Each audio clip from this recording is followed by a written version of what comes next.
Good morning everyone, I am Sweety Singh Rajput. Welcome back to my YouTube channel. आज है 7 October 2023, daily current affair by SSR. So guys, कैसे हो आप लोग? आप सभी आप बहुत अच्छे होंगे और बहुत अच्छे से आप लोगों की पढ़ाई चल रही होगी। कल का जो लेक्चर आप लोगों ने देखा होगा, सबसे पहले हम वो करेंगे यहाँ पे क्विक रिवीजन, और आपको इस सेशन में पूरे वीडियो के लास्ट तक बने रहना है, क्योंकि आप लोग आज जान पाएंगे इसमें। क्योंकि अभी जो है हाल ही में जो है नोबेल प्राइज के बोल सकते हैं कि अनाउंसमेंट चल रही है कि जो पूरे 6 फील्ड हैं, उन 6 फील्ड में जो है अभी नोबेल प्राइज दिए जा रहे हैं। तो आज जान पाएंगे कि आप जॉन फॉसेल जो हैं, इन्हें जो है किस फील्ड में बोल सकते हैं कि नोबेल प्राइज दिया गया है। वहीं हम यहाँ पे टॉप 10 क्वेश्चंस को भी डिस्कस करेंगे, जो कि बैकग्राउंड इन्फॉर्मेशन के साथ करते हैं। तो इसलिए आप लोगों को वीडियो के लास्ट तक बने रहना है। अगर वीडियो आपको अच्छी लगती है तो आप लोगों को वीडियो क्या करना है, लाइक करना है। देखिए गाइस, क्या होता है कि जब यूट्यूब पे ना आप लोगों को ना बताना कैसे कि वीडियो जो है ये अच्छी है या फिर ये अच्छी नहीं है, तो इसके लिए सिंपल सा क्या है कि यहाँ पे आप लोगों के लिए लाइक का बोल सकते हैं कि बटन होता है। तो उस बटन के ऊपर क्लिक करना है, उस बटन को चोट नहीं लगती है अगर आप लोग लाइक करेंगे, ठीक है। तो आपको सिंपल लाइक करना है, इससे मुझे पता चलता है कि आप लोगों को वीडियो अच्छी लगी है। अगर आप लोग वीडियो रेगुलर देख रहे हैं, और ये कैसे पता चलेगा मुझे, तो आप लोगों को कमेंट बॉक्स में कमेंट करना होगा, ताकि मुझे पता चल सके कि आप लोग जो है वीडियो को रेगुलर देखते हैं। वीडियो को आप लोगों को शेयर करना है, लाइक करना है और चैनल को सब्सक्राइब करना है। सिंपल सी ये कुछ चीजें हैं, आप लोगों को याद रखनी है। तो जो सेशन जो है अब स्टार्ट करते हैं, बहुत ज्यादा इंपॉर्टेंट है और बहुत ज्यादा इंटरेस्टिंग भी रहेगा आज का सेशन। जैसे कि आप लोगों को पता है कि वीडियो के लास्ट में मैं आप लोगों से क्वेश्चन भी पूछती हूँ, तो क्वेश्चन ऑफ द डे भी रहेगा आज का। तो चलिए स्टार्ट कर लेते हैं आज का सेशन। आप सभी को सबसे पहले कमेंट बॉक्स में लिखना होगा जय हिंद जय भारत। और यहाँ हम करेंगे सबसे पहले क्विक रिवीजन, जो कि होगा ये 6 अक्टूबर से रिलेटेड है।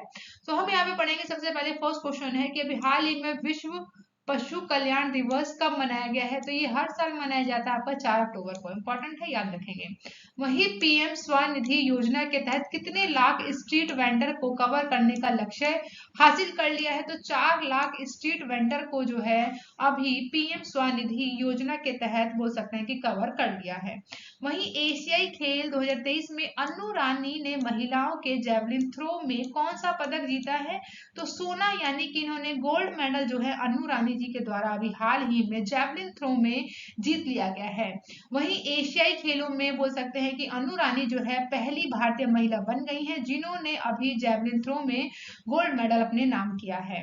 नेक्स्ट क्वेश्चन है, भारत और किस देश के बीच संयुक्त अभ्यास संप्रति 11 मेघालय में शुरू हुआ है? तो भारत और बांग्लादेश के बीच में संप्रति 11 जो है शुरू किया गया है। इंपॉर्टेंट है, याद रखेंगे। ये भारत और बांग्लादेश के बीच में होता है, और ये जो है हर साल किया जाता है। और दोनों देश जो है बारी बारी से अपने अपने देश में इसका आयोजन करते हैं। तो इस साल कौन कर रहा है? बांग्लादेश बोल सकते हैं कि भारत कर रहा है, और पिछले साल कौन करेगा? बांग्लादेश। वहीं प्रसिद्ध पश्मीना क्राफ्ट को जीआई टैग दिया गया है। तो जम्मू कश्मीर से संबंधित है पश्मीना क्राफ्ट, याद रखेंगे। अभी हाल ही में से जीआई टैग दिया गया है। वहीं ग्लोबल इंडिया अवार्ड पाने वाली पहली महिला कौन बनी है? तो सुधा मूर्ति हैं, जिन्हें अभी हाल ही में ग्लोबल इंडिया अवार्ड दिया गया है।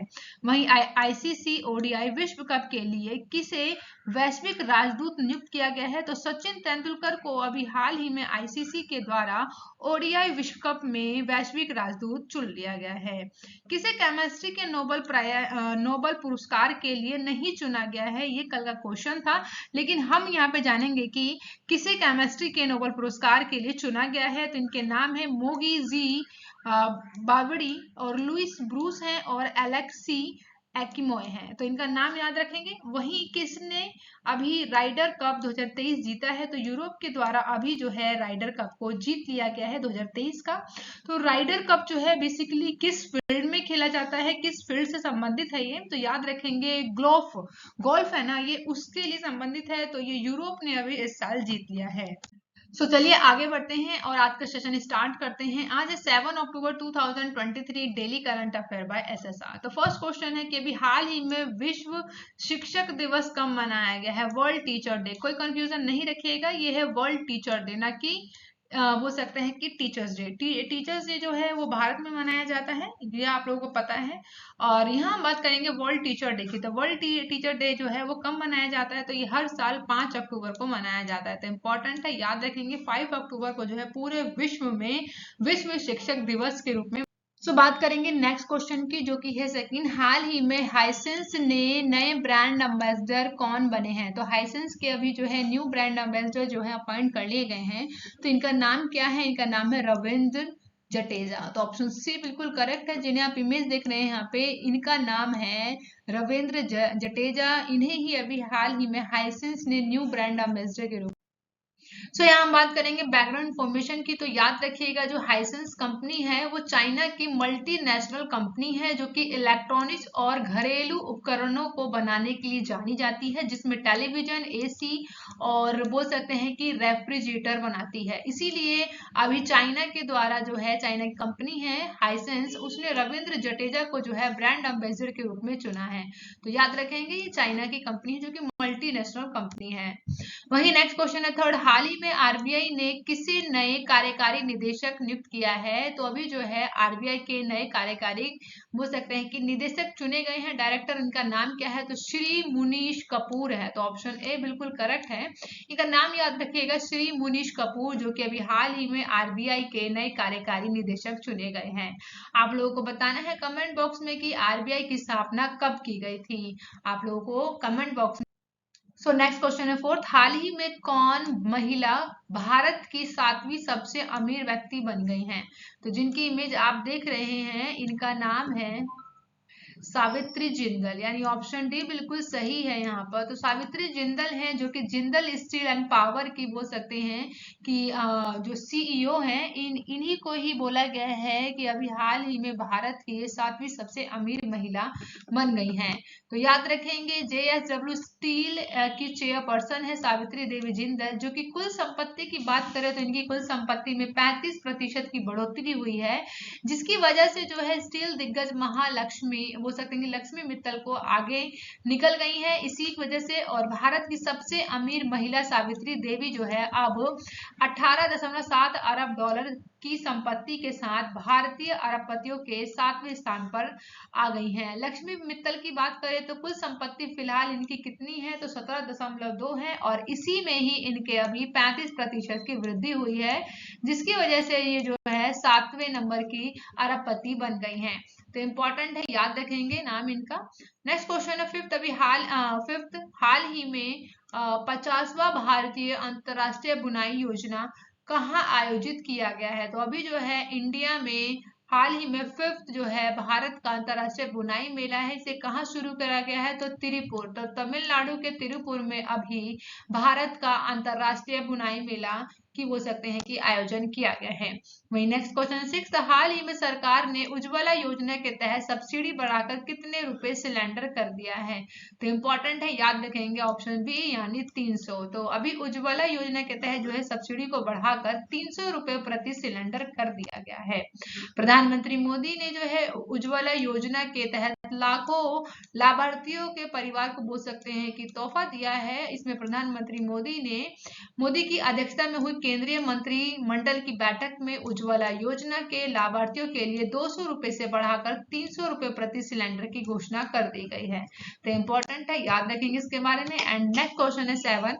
हाल ही में जॉन फोसेस किस क्षेत्र का नोबेल पुरस्कार के लिए चुने गए हैं?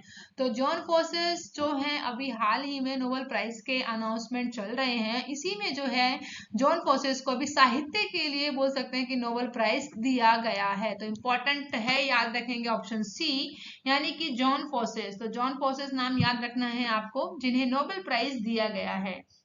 अब बात कर लेते हैं एक बार नोबेल प्राइज से रिलेटेड। तो आपको याद रखना है, नोबेल पुरस्कार की जो शुरुआत है 1901 में इसकी शुरुआत होती है। और किस वैज्ञानिक को बोल सकते हैं कि किस वैज्ञानिक के याद में या किस वैज्ञानिक के नाम पर दिया जाता है? तो स्वीडन के वैज्ञानिक हैं अल्फ्रेड नोबेल की याद में हर वर्ष जो है इस पुरस्कार को दिया जाता है। इंपॉर्टेंट ये है इसके बाद कि जो है कितने फील्ड में दिया जाता है? तो ये पूरे के पूरे 6 फील्ड में दिया जाता है, जिसमें से है मेडिसिन के क्षेत्र में ये दिया जाता है, फिजिक्स के क्षेत्र में दिया जाता है यानी भौतिकी के क्षेत्र में, केमिस्ट्री यानी कि रसायन के क्षेत्र में भी दिया जाता है, लिटरेचर यानी कि अर्थशास्त्री माफ कीजिएगा साहित्य के क्षेत्र में भी दिया जाता है। वहीं इकोनॉमी के फील्ड में भी जो है हर साल दिया जाता है। और इकोनॉमी के लिए याद रखिएगा ये जो है शुरू से ही जो है इकोनॉमी के फील्ड में नहीं दिया जा रहा था, इसकी शुरुआत की गई थी 1968 में। तो 1968 से जो है हर बार जो है इकोनॉमिक फील्ड के फील्ड में दिया जाने लगा। वहीं नेक्स्ट आता है 6 नंबर का कि पीस यानी शांति के क्षेत्र में भी बोल सकते हैं कि नोबेल पुरस्कार दिया जाता है। तो इम्पोर्टेंट है, याद रखेंगे। आप लोगों को कमेंट बॉक्स में बताना है कि सबसे कम उम्र में नोबेल पुरस्कार पाने वाली महिला कौन है, ये आपको कमेंट बॉक्स में बताना है, इम्पोर्टेंट है। तो जल्दी से आप कमेंट बॉक्स में बताइए। चलिए तो हम यहाँ पे एक बार जान लेते हैं साहित्य में नोबेल पुरस्कार से संबंधित। तो साहित्य में नोबेल पुरस्कार की बात करें तो 2023 में नॉर्वेजियन लेखक हैं जिनका नाम है जॉन फॉसेस, इनको जो है इनके अभिनव नाटकों और गद्यांश के लिए दिया गया है। तो ये कथनीय को आवाज देते हैं, इसीलिए जो है इन्हें नोबेल पुरस्कार से नवाजा गया है। साहित्य में नोबेल पुरस्कार जो है स्वीडन अकादमी स्टॉकहोम स्वीडन द्वारा ही प्रदान किया जाता है। बाकी तो हम लोगों ने यहाँ पे नोबेल प्राइज से रिलेटेड सभी बातों को डिस्कस कर लिया है। नेक्स्ट क्वेश्चन है, हाल ही में नीव लिटरेचर फेस्टिवल 2023 का आयोजन कहाँ होगा? तो जो नीव लिटरेचर फेस्टिवल है इसका आयोजन जो है कहाँ होगा? तो याद रखेंगे बेंगलुरु में इसका आयोजन किया जाएगा। तो इम्पोर्टेंट डी, ऑप्शन डी बिल्कुल करेक्ट है, बेंगलुरु। तो आपको जानना होगा सबसे पहले कि नीव लिटरेचर फेस्टिवल 2023 जो है 7 से 8 अक्टूबर 2023 को बेंगलुरु के येमलूर में नीव अकादमी में होने वाला है। ये नीव साहित्य महोत्सव की शुरुआत बताएं तो 2017 में ही शुरू किया गया था। उसके बाद जो है 2018 से नीव बुक अवार्ड की शुरुआत कर दी गई। आपको पता होना चाहिए कि नीव साहित्य महोत्सव या फिर फेस्टिवल क्या है। तो ये जो है कि बच्चों को जो है पुस्तकों को बोल सकते हैं कि पढ़ने के लिए प्रेरित करना है। इसमें बोल सकते हैं बेसिकली कि बच्चों को पुस्तकों को खोजना होता है, प्रस्तुत करना होता है और जो भारतीय अनुभव और कहानियों को आसपास में केंद्रित किया जाता है। तो यानी बेसिकली इस बोल सकते हैं कि इस फेस्टिवल का आयोजन इसलिए किया जाता है कि बच्चों को कैसे जो है किस प्रकार से पुस्तक यानी कि बुक पढ़ने की आदत लगाया जाए और वो कैसे बुक्स को डेली रीड करें। तो इसलिए जो है इसकी नींव रखी गई और ये नींव बोल सकते हैं कि नींव लिटरेचर फेस्टिवल है, बेंगलुरु में आयोजन होगा इसका। नेक्स्ट क्वेश्चन है 9th, हाल ही में एशियाई खेल 2023 में नीरज चोपड़ा ने जैवलिन थ्रो में कौन सा पदक जीता है? तो याद रखेंगे यहाँ पे आप लोग कि जो जैवलिन थ्रो में है कौन सा पदक जो है जीता है नीरज चोपड़ा। आप लोगों को पता है कि नीरज चोपड़ा को हम क्या बोलते हैं, गोल्डन बॉय। तो ऑब्वियसली इन्होंने क्या है गोल्ड पे ही अपना भाला फेंका है, यानी कि गोल्ड पदक को, गोल्ड मेडल को इन्होंने अपने नाम कर लिया है। तो एशियाई जो कि 19वें एशियाई खेल जो है चीन में आयोजित किए जा रहे हैं, इसी में ही नीरज चोपड़ा के द्वारा अभी जैवलिन थ्रो में सोना यानी गोल्ड मेडल अपने नाम किया गया है। तो बैकग्राउंड इन्फॉर्मेशन को समझते हैं। तो नीरज चोपड़ा जो कि भारतीय एथलीट्स खिलाड़ी हैं और हाल ही में नीरज चोपड़ा ने एशियाई खेलों में स्वर्ण पदक को अपने नाम किया है। नीरज चोपड़ा ने जो है ये स्वर्ण पदक जो है भाला फेंक में जीता है। आपको पता ही है कि भाला फेंक ही इनका खेल है। नीरज चोपड़ा ने बोल सकते हैं कि कुल 88.88 मीटर तक भाला फेंक कर स्वर्ण पदक अपने नाम किया है। और आपको एक और बात याद रखनी है इसी में, भारत के किशोर जेना ने जो है रजत पदक जीता है। किसमें? जैवलिन थ्रो में इन्होंने रजत पदक अपने नाम किया है। वही किशोर जैन का जो है इसके साथ ही पहला अंतरराष्ट्रीय पदक होता है। तो याद रखेंगे किशोर जैन का नाम, क्योंकि सब लोग जानते हैं नीरज चोपड़ा को, लेकिन किशोर जैन जिन्होंने अभी हाल ही में रजत पदक भी जीत लिया है। वहीं जापान के रोड रिक चेनी डीन ने इसमें कांस्य पदक जीता है। और नीरज चोपड़ा की बात करें तो इन्होंने जो है एशियाई खेलों में ये लगातार दूसरा स्वर्ण पदक जीता है। तो इससे पहले इन्होंने कब जो है दूसरा स्वर्ण पदक जीता था, पहला वाला, वो आप लोगों को कमेंट बॉक्स में बताना है। चलिए तो एक बार हम लोग यहाँ पे एशियन गेम से रिलेटेड एक बार बात कर लेते हैं, जान लेते हैं एक बार। तो अभी जो है जो एशियन गेम्स हो रहे हैं वो कौन से नंबर के हो रहे हैं? तो याद रखिएगा जो कि एशियन गेम्स हो रहे हैं वो 19वें नंबर के हो रहे हैं। कौन से नंबर के हो रहे हैं?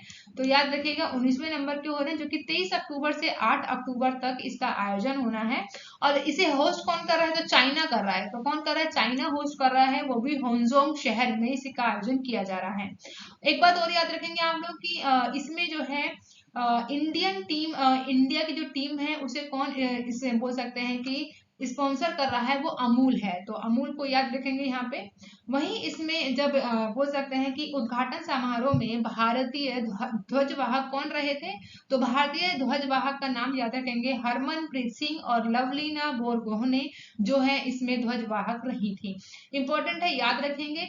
अगर मैं आप लोगों से क्वेश्चन पूछूं, यहाँ पर आप लोगों के लिए क्वेश्चन है यहाँ पे अगेन, कि फर्स्ट एशियन गेम जो है कब भारत में कराए गए थे, तो इंपॉर्टेंट है आप लोग कमेंट बॉक्स में बताने हैं और कहाँ कराए गए थे और इसका ईयर भी बताइएगा। अब बात करते हैं नेक्स्ट क्वेश्चन जो कि 10th है।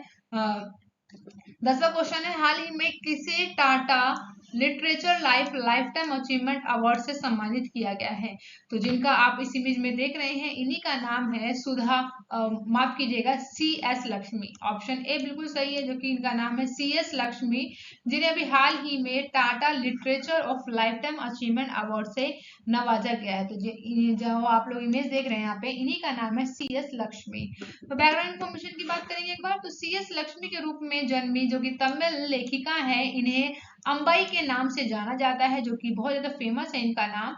वहीं Tata literature life time achievement award से इन्हें सम्मानित किया गया है। ये पुरस्कार जो है भारतीय लेखन और साहित्य की दुनिया में निरंतर उत्कृष्ट योगदान की मान्यता में प्रस्तुत किया जाता है। तो इम्पोर्टेंट है, CS लक्ष्मी जी का नाम याद रखिएगा। एंड अब बात करेंगे हम लोग यहाँ पे जीके डोज की, जो कि इंपॉर्टेंट सेशन होता है आप लोगों के लिए। तो यहाँ से आप लोगों के लिए जो है ना 1 नंबर पूरे के पूरे पक्के हो जाते हैं यहाँ से, ठीक है। किसी भी एग्जाम में क्वेश्चंस आते हैं और ये रिपीटेड क्वेश्चन होते हैं, याद रखिएगा। फर्स्ट क्वेश्चन है कि भारत की प्रथम महिला शासक कौन थी, तो कौन थी, रजिया सुल्तान। ओके। नेक्स्ट है कि किसे जो है भारत का तोता कहा जाता था, तो भारत का तोता कहा जाता था अमीर खुसरो को। इनका नाम भी याद रखेंगे। वही भारतीय संविधान का कौन सा अनुच्छेद जो है निर्वाचन आयोग से संबंधित है, तो अनुच्छेद 324 यानी आर्टिकल 324 जो है वो निर्वाचन आयोग से संबंधित है। वहीं संविधान सभा ने जो है राष्ट्रीय गान कब अपनाया था, तो इम्पोर्टेंट डे है, याद रखेंगे 24 जनवरी 1950 को संविधान सभा ने राष्ट्रीय गान यानी कि नेशनल सॉन्ग जो है हमारा, उसे बोल सकते हैं कि अपनाया गया था। नेक्स्ट क्वेश्चन है कि प्रसिद्ध गिरी वन जो है कहाँ स्थित है, तो गिरी वन जो है गुजरात में स्थित है। तो इंपॉर्टेंट है, ये 5 क्वेश्चंस है जो कि डेली हम लोग को डोज के रूप में लेना है। तो आज जो डोज 4 था, यहाँ से आप लोग का 1 नंबर पक्का होता है। वही क्वेश्चन ऑफ द डे है, तो आप लोगों को कमेंट बॉक्स में आंसर बताना है इसका। हाल ही में किसने राइडर कप 2023 जीता है, तो राइडर कप जो है किसके द्वारा जीता गया है, ऑप्शन आप सभी के सामने 4, आपको कमेंट बॉक्स में करेक्ट आंसर को बताना है। लास्ट वीडियो में जो मैंने आप लोगों से क्वेश्चन पूछा था वो एक बार यहाँ पर डिस्कस कर लेते हैं। तो हाल ही में भारत के बाहर डॉक्टर भीमराव अंबेडकर की सबसे बड़ी प्रतिमा का अनावरण किया जाएगा, तो क्या कहाँ पे किया जा रहा है, तो याद रखेंगे अमेरिका में यानी USA में। तो ऑप्शन ए बिल्कुल करेक्ट है। Thank you for watching guys. आपकी क्लास कैसी लगी आप लोग कमेंट बॉक्स में बताना है, और आप लोग वीडियो को ज्यादा से ज्यादा शेयर कीजिए एंड लाइक कीजिए। Bye bye guys and take care.